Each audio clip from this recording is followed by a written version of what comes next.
Trump is heading to Central Ohio this weekend to campaign in the final special election before the midterms. Republican Troy Balderson is running against Democrat Danny O'Connor for a House seat that's been in Republican hands since 1980. But Larry Sabato's crystal ball now rates the contest a toss-up.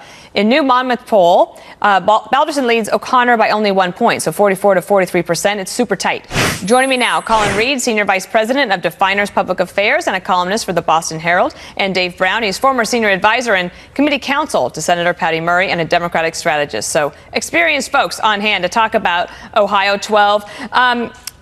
Colin, President Trump going to this race must mean to me that President Trump thinks that Balderson has a good chance of winning, or else he probably wouldn't go. But him going could make all the difference in turnout.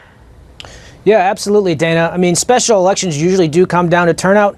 It's not always you're not always able to extrapolate from the results what does happen in future elections. But I think one thing that the Republicans have made clear in this race is the playbook they've used against the Democrat in that race is one they can use all across the country.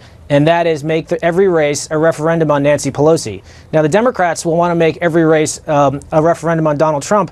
But that doesn't work in places like Ohio and West Virginia and other places where he's very, very strong. So that's kind of where the midterms seem to be going in terms of the battle lines. And it remains to be seen who will win. But Nancy Pelosi is a liability coast to coast, no matter where you go. But, Dave, in this case, the Democrats are super competitive. So they must have done something right in this race and with this candidate. Your thoughts on it? Sure, Dana, you're seeing a major enthusiasm gap in this race as well as in races across the country. And it's one reason why Democrats over the past year in special elections have been consistently outperforming, even in states that have been historically red or that went for President Trump in 2016. Keep in mind, to win the House, Democrats need a net 23 seats, and Republicans are defending 25 seats that Hillary Clinton won last cycle. And in Ohio and in other suburban districts, the more the president wants to campaign in the suburbs, we welcome that. If you look at the number, if you look at the number of suburban women who strongly disapprove of the job that the president is doing, nearly 6 in 10.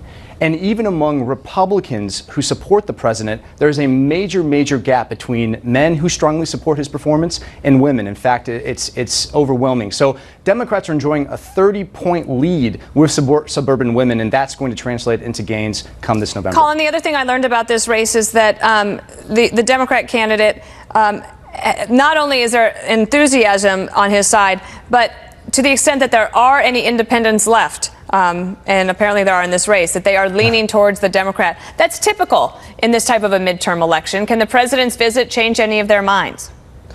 Well, you got to believe so. If he's going there, he would look at a poll and assume that he's going to be helpful and not an asset and not anything that's going to drag down the Republican. So look, these midterms in the middle of August, people have a lot of other better things to be doing than paying attention to politics and what's happening there. So I think you just need to pay attention to what happens on turnout and who shows up, and we'll see where it goes. Let me ask you about one other poll that I wanted to talk about. I'm going to go to Texas because this was a little bit of a surprise this morning. The Texas Lyceum Group poll showing that Ted Cruz is just 2 points ahead of Beto O'Rourke. Ted Cruz, of course, the incumbent, popular senator down there, but Beto O'Rourke on his heels. I would note that the Q poll, the Quinnipiac poll, came out today saying that Ted Cruz is up 49-43. But that race, Dave, is probably closer than Ted Cruz would like.